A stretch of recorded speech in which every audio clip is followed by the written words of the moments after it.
Hi guys, happy Monday. Today is April 27th and we are learning about time. Last week we learned about time to the hour and time to the half hour, and this week we are going to be learning about time to the quarter hour. I want you to think in your brain about a quarter. Think, how many quarters are in $1? That's right, there are 4 quarters in $1.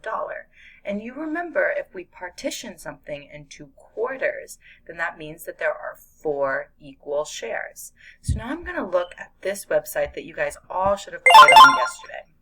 So it says it's 12 o'clock, so it shows me that the time is 12 o'clock. My long hand is my minute hand, and my short hand is my hour hand. So I'm just going to move around my minute hand. Okay? Remember, each notch represents 1 minute.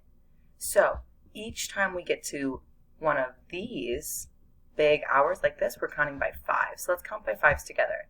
5, 10, 15, 20, 25, 30, 35, 40, 45, 50, 55, 60, or o'clock.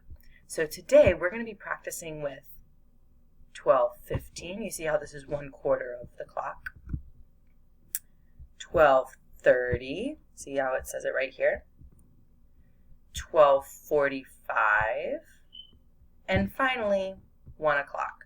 So each of those 4 quadrants would be a fourth or a quarter of the clock. So now I'm going to show you on this other clock. Now, it's 12 o'clock just right here, and I'm going to move around just my minute hand. 5, 10, 15.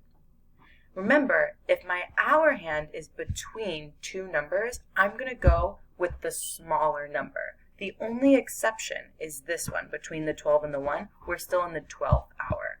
So I'm going to go to 1 o'clock like this, and I see that if my minute hand is over here on the 3, or the 15 minutes, and my hour hand is in between the 1 and the 2, my hour is going to be the smaller number. So it's 1, and then 5, 10, 15. My hours, then my minutes.